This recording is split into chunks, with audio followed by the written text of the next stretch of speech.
मैं आपको कराने जा रहा हूँ जीवों में जनन के लिए दूसरा पार्ट। पहले पार्ट में मैंने आपको अलैंगिक जनन के 5 प्रकार बताए थे।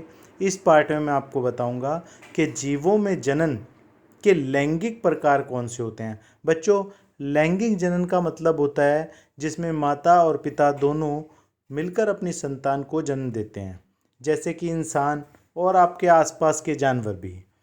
बच्चों, इसी को लैंगिक जनन कहते हैं। इसमें माता और पिता दोनों का होना ज़रूरी होता है। बच्चों, लैंगिक जनन 2 प्रकार से होता है। एक तो पेड़ पौधों में फूलों के माध्यम से, और दूसरा जीव जंतुओं में। तो इस पार्ट में हम समझेंगे कि फूलों में जनन कैसे होता है। पेड़ पौधों में जो फूल होते हैं उनके माध्यम से पेड़ पौधे अपनी संतान को जन्म कैसे देते हैं, इसी को कहा जाता है पुष्प जनन। तो आइए सीखते हैं पुष्प जनन। देखो बच्चों, सभी पुष्प में या तो नर के जनन अंग होते हैं या मादा के जनन अंग होते हैं, या फिर नर और मादा दोनों के जनन अंग होते हैं। जिन फूलों में केवल नर और मादा में से किसी एक के जनन अंग होते हैं उन्हें एकलिंगी पुष्प, और जिन फूलों में नर जनन अंग और मादा जनन अंग दोनों ही होते हैं उन्हें उभयलिंगी पुष्प कहा जाता है। बच्चों, पुष्प में जनन कैसे होता है, आइए इसको समझते हैं। बच्चों, पुष्प में जो नर जनन अंग होता है उसमें सबसे पहले परागकण बनते हैं। मैं आपको बता दूं कि फूलों में जो नर जनन अंग होते हैं उन्हें फिलामेंट और एंथ्रेक्स कहते हैं, और इन्हीं में परागकण का जन्म होता है।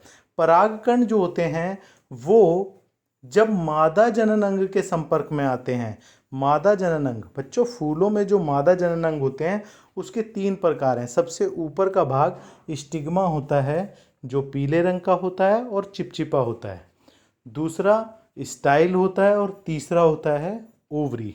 ओवरी वो स्थान है फूलों में जहाँ पर बहुत सारे अंडे होते हैं, और ये भी मादा जनन अंग है। परागकण सबसे पहले स्टिग्मा पर चिपकते हैं। स्टिग्मा पर चिपकने के बाद वो स्टाइल यानी कि वो पाइप, वो हिस्सा फूल का जिसे मादा जनन अंग ही कहा जाता है, जो ओवरी और स्टिग्मा को मिलाता है, उसे स्टाइल बोलते हैं। तो स्टाइल से होते हुए परागकण ओवरी में पहुंचते हैं और अंडों में निषेचन करते हैं। निषेचन का अर्थ है उनके ऊपर एक परत चढ़ा देते हैं। बच्चों, इसी को निषेचन कहते हैं। निषेचन के बाद अंडा कठोर हो जाता है जो ओवरी में रखा है, और इसे हम जाइगोट कहते हैं। बच्चों, जाइगोट कुछ समय के बाद एक नए पौधे को जन्म देने के लिए तैयार होता है, और इस तरह फूलों में जनन होता है। इसमें मैं आपको एक बार फिर एक चीज़ बता दूं कि मैंने जो निषेचन बताया जिसमें परागकण पहले स्टिग्मा पर चिपका, फिर स्टाइल में आया, फिर ओवरी में आया, इसमें जो निषेचन हुआ है ओवरी में आने के बाद, ये 2 तरह का होता है, अंतः निषेचन, बाह्य निषेचन। बच्चों, मैंने आपको बताया, देखो परागकण नर जनन अंग में बनते हैं। अगर एक फूल के अंदर ही नर जनन अंग है और मादा जनन अंग है, और उन्हीं नर जनन अंग से निषेचन हुआ है, परागकण उड़कर गए उसी एक ही फूल में और फिर उन्होंने निषेचन किया, तो इसे अंतः निषेचन कहेंगे। लेकिन अगर परागकण किसी दूसरे फूल से उड़कर आए हैं, इस फूल के अंदर नर जनन अंग से नहीं आए, ये परागकण किसी दूसरे फूल से आए हैं, तो इसे बाह्य निषेचन कहते हैं। तो बच्चों, इस तरह फूल जो हैं वो उनके माध्यम से पेड़ पौधे अपनी संतान को जन्म देते हैं। बच्चों, ये था पुष्प में जनन। मिलेंगे अपनी अगली वीडियो के साथ।